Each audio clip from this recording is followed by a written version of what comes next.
நமஸ்தே. பெரியவா சரணம்.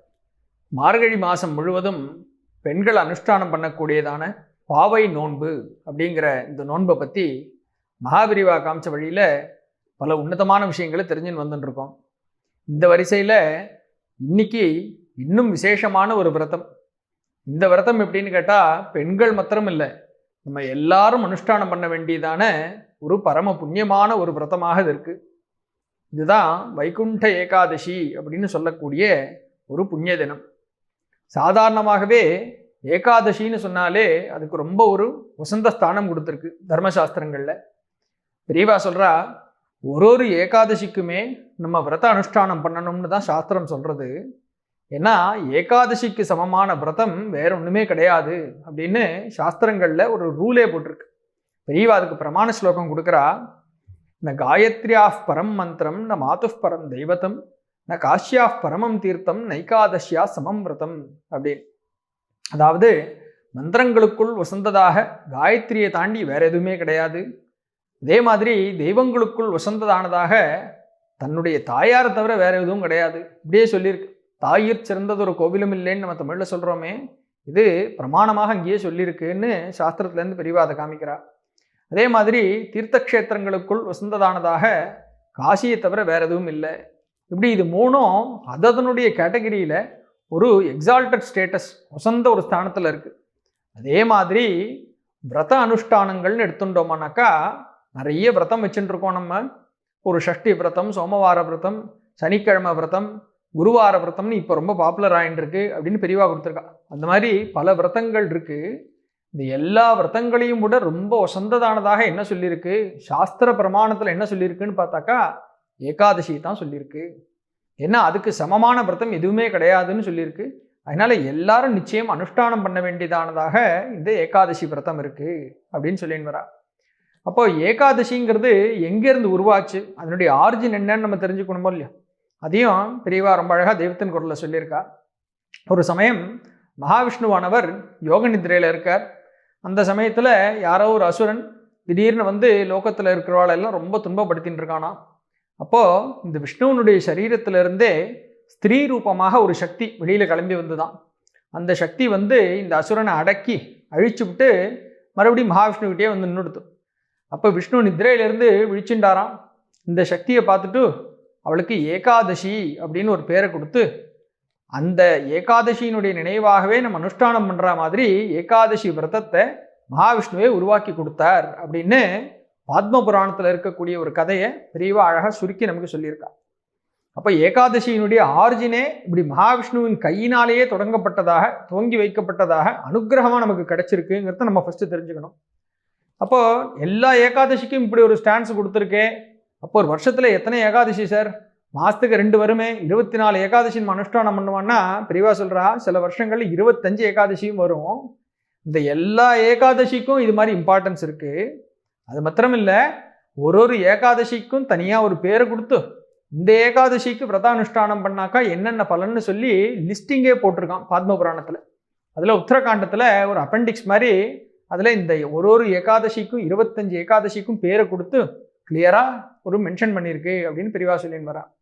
அந்த ஏகாதசி லிஸ்டிங் இதில் ஆரம்பமாகிறதுன்னு கேட்டால், இப்போ நம்ம கொண்டாடின்னு இருக்கோமே இந்த தனுர் மாதம், இதே தனுர் மாதத்தில் கிருஷ்ணபக்ஷ ஏகாதசி முதலாவதாக அதில் சொல்லியிருக்கான்.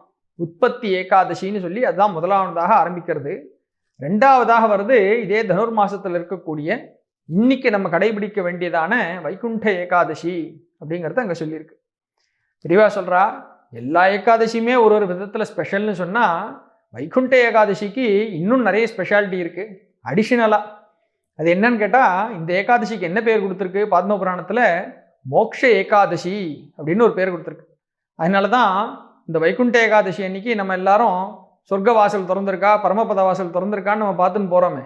அதுக்கு காரணம் இந்த ஏகாதசிக்கு தான் விசேஷமாக மோக்ஷ ஏகாதசின்னு ஒரு பேர் கொடுத்துருக்கு.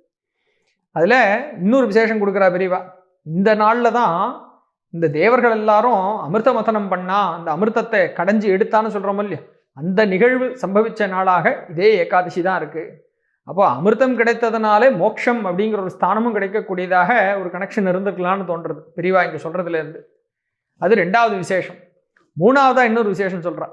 தேவர்கள் எப்படி இந்த அமிர்தத்தை கடைஞ்சு எடுத்தாலோ அதே மாதிரி உபனிஷத்துக்கள் எல்லாத்தையும் கடைஞ்சு அதிலிருந்து ஞான அமிர்தத்தை வெளியில கடைஞ்சு எடுத்தான் பகவான் கிருஷ்ணன்.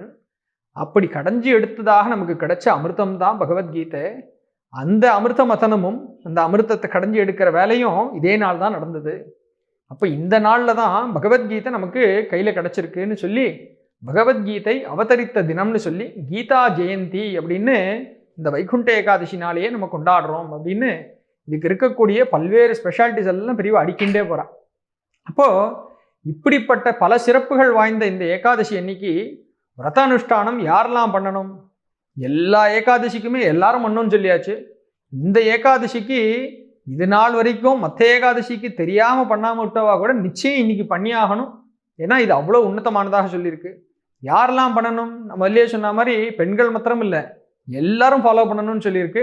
அப்போ யாரெல்லாம் சனாதன தர்மத்தை கடைபிடிச்சு வரோம் அப்படின்னு நினச்சிட்டு இருக்கோமோ, அல்லது யாரெல்லாம் ஹிந்துஸ்ன்னு நம்ம சொல்லிட்டு இருக்கோமோ, நம்ம எல்லாரும் ஃபாலோ பண்ண வேண்டியதாக இருக்குது. எக்ஸம்ஷன் இருக்கா சார் அப்படின்னா, எக்ஸம்ஷன் சாஸ்திரத்தில் ரிலாக்ஸேஷன் தான் கொடுத்துருக்கு, பூர்ணமாக எக்ஸம்ஷன் கொடுக்கல. ரிலாக்ஸேஷன் யாருக்குன்னு கேட்டாக்கா 8 வயசுக்கு கீழே இருக்கிற குழந்தைகள், 80க்கு மேலே இருக்கிற குழந்தைகள், அவளும் குழந்தைகள் ஆகிடுறாளோ இல்லையோ, அதனால் அவள் 2 பேருக்கு மட்டும் கொஞ்சம் ரிலாக்ஸேஷன் கொடுத்துருக்கே ஒழிய 8லேருந்து 80க்குள்ளே இருக்கிறவா எல்லாரும் கம்பல்சரியாக இந்த விரதானுஷ்டானம் பண்ணணும் அப்படின்னு சாஸ்திரம் விதிச்சிருக்கு. அப்போது இதனுடைய விசேஷத்தை எல்லாம் இப்படி அழகாக பிரிவாக அடிக்கின்றே வந்துட்டா எல்லா ஏகாதசிக்குமே எப்படி பண்ணணும்? வைகுண்ட ஏகாதசினா இன்னும் விசேஷம், இது எல்லாத்தையும் நம்ம ஃபாலோ பண்ணணும்னு சொல்லியிருக்கு. சரி, விரதானுஷ்டானம் என்ன நம்ம அனுஷ்டிக்கணும் அப்படின்னு ஒரு கேள்வி வருமே. அதுக்கு பெரியவா தன்னுடைய வழக்கமான ஒரு சுவையான பாணியில் நமக்கு மறக்கவே முடியாதபடிக்கு ஒரு ஸ்லோகத்தை சொல்லி நமக்கு இந்த விஷயத்த சொல்லி கொடுக்குறா. அதுக்கு ஒரு ஸ்லோகம் சொல்கிறா. இந்த ஸ்லோகம் எப்படி இருக்குன்னா, வார்த்தை விளையாட்டு. அந்த விளையாட்டை சொல்லி நம்ம இதை மறக்க முடியாதபடிக்கு பெரியவா அப்படியே நமக்கு இந்த காஸ்டின் ஸ்டோன்னு சொல்லுவோம் இல்லையா, அப்படி கல்வெட்டு மாதிரி இதை பொறிக்க போகிறா. அப்படித்தான் இந்த ஸ்லோகம் ஆரம்பிக்கிறது. ஸ்லோகத்தினுடைய முதல் லைன் மட்டும் ஃபஸ்ட்டு சொல்கிறா பெரியவா. ஏகாதசியாம் து கர்த்தவ்யம் சர்வேஷாம் போஜனத்வயம் அப்படின்னு ஸ்லோகம் முதல் லைன் மட்டும். பெரியவா சொல்கிறா, ஏகாதசியாம் து கர்த்தவ்யம், ஏகாதசி அன்னைக்கு செய்ய வேண்டியது என்ன அப்படின்னு சொன்னால், சர்வேஷாம் எல்லா ஜனங்களும் செய்ய வேண்டியது என்னன்னு கேட்டாக்கா போஜன துவயம். துவயம்னு சொன்னாக்கா 2 அல்லது 2 தடவை. போஜனம் அப்படின்னு சொன்னாக்கா நமக்கு நன்னா தெரியும், சாப்பாடு. அப்போ ஏகாதசி அன்னைக்கு என்ன செய்யணும், எல்லாரும் என்ன செய்யணும்னு சொன்னால் 2 வேளை சாப்பிடணும் அப்படின்னு சொல்லியிருக்கு இப்படின்னு அர்த்தம் பண்ணிப்போம். இது வார்த்தை விளையாட்டாக செஞ்சுருக்கக்கூடிய ஒரு ஸ்லோகம். இதை கரெக்டாக புரிஞ்சுக்கணும்னு சொன்னாக்கா சரியான இடத்துல கேப்பை இன்சர்ட் பண்ணி இதை படிக்கணும். அப்புறம் கூடவே இதனுடைய ஸ்லோகத்தினுடைய 2வது பாதி இருக்குது, அதையும் சேர்த்து படித்தாக்கா நம்ம என்ன பண்ணுங்கிறது தெரியும் அப்படின்னு அதுக்கப்புறமா அதையும் சொல்லி கொடுக்குறா. அப்போ இது எப்படி பிரிக்கணும்னு கேட்டால், ஏகாதசியாம் து கர்த்தவ்யம் அப்படியே தான் இருக்குது. ஏகாதசி அன்னைக்கு செய்ய வேண்டியது என்ன, சர்வேஷாம் எல்லாரும் செய்ய வேண்டியது என்ன வரைக்கும் கரெக்டு. போஜன துவயம் அப்படின்னா போ ஜன அப்படின்னு 2ஆ பிரிக்கிறான். போங்கிற ஒரு வார்த்தைக்கு அந்த எழுத்துக்கு என்ன அர்த்தமா இருந்ததுன்னா, ஓய் அப்படின்னு இப்படி போயிட்டு இருக்கிற எதிர்க்க இருக்கிற கூப்பிடுறோம் இல்லையா, அது மாதிரி போன்னு சொன்னாக்கா எதிர்க்க போயிட்டு இருக்கிற எல்லா ஜனங்களையும் கூப்பிடுறதாக. போஜன எல்லா ஜனங்களுமே இங்கே கவனிங்கோ, நீங்கள் எல்லாம் செய்ய வேண்டியது என்னன்னா துவயம், 2 விஷயத்தை நீங்கள் செய்யணும் அப்படின்னு அனௌன்ஸ்மெண்ட் போடுறது ஃபர்ஸ்ட் லைன். அப்போ அந்த போஜனன்னு சேர்த்து படிக்காமல் போ தனியாக ஜனம் தனியாக பிரிச்சுட்டாங்களே நமக்கு ஃபஸ்ட்டு விஷயம் தெரிஞ்சிடுறது, 2 காரியம் செய்ய வேண்டியது இருக்குது.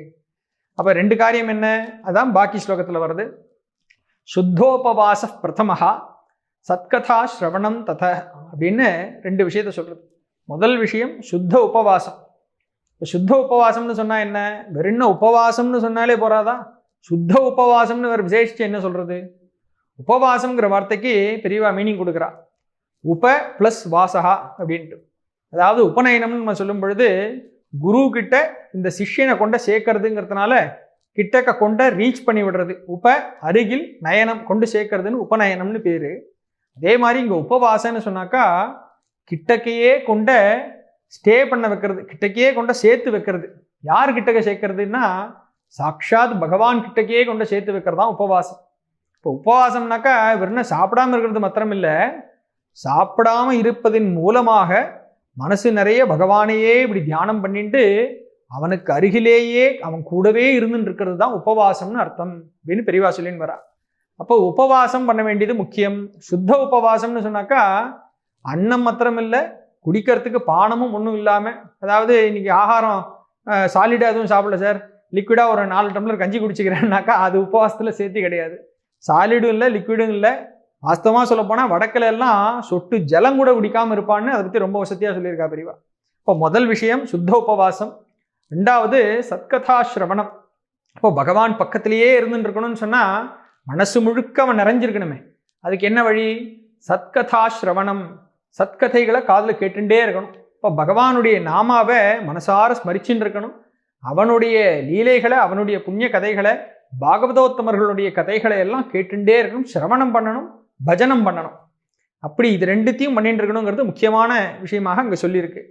இன்னொரு இடத்துல பெரியவா சொல்கிறா, போஜன துவயம்னு சொல்கிறதுக்கு பதிலாக ஆக்சுவலாக திரயம்னு சொல்லலாம்.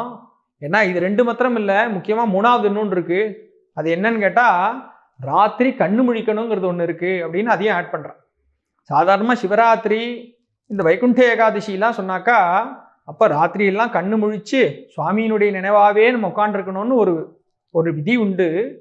இப்போ அது எப்படி ஆயிடுத்துன்னு கேட்டால் பெரியவா காலத்தில் சொல்கிறா. இப்போ எப்படி ஆயிடுத்துன்னு கேட்டால் விடிய விடிய ராத்திரியெல்லாம் முழிச்சுட்டு இருந்து சினிமா பார்த்துன்னு உட்காண்டிருக்கிறதுன்னு ஆயிடுத்து. புண்ணியத்தை மூட்டை கட்டிக்கலாம் அப்படின்னு சொன்னாக்கா புண்ணியத்தையே மூட்டை கட்டி எடுத்து வச்சுட்ட கதையாக போயிடுத்து. இப்போ அப்படி இருக்கப்படாது. ராத்திரி முழுக்க கண்ணு முழிச்சுட்டு பகவத் ஸ்மரணையாவே இருந்துட்டு இருக்கணும் அப்படின்னு சொல்லி இந்த 3 பாயிண்ட்டை பெரியவா நமக்கு ரூலாக கொடுத்துருக்கா. சுத்தோபவாசம், ரெண்டாவது சத்கதா ஸ்ரவணம், மூணாவதாக ராத்திரி முழுக்க கண்ணு முழிச்சுட்டு இருக்கிறது, பகவத் ஸ்மரணையோடையே இருக்கிறது. இது 3ம் சேர்ந்து இருந்தா உபவாசம், பகவான் கூடவே இருக்கக்கூடிய ஒரு பாக்கியம். இன்னைக்கு இந்த விரதத்தை நம்ம எல்லாம் அனுஷ்டானம் பண்றதுக்கு பெரியவா நமக்கு அனுகிரகம் பண்ணட்டும்னு பிரார்த்தனை பண்ணுவோம். பெரியவா.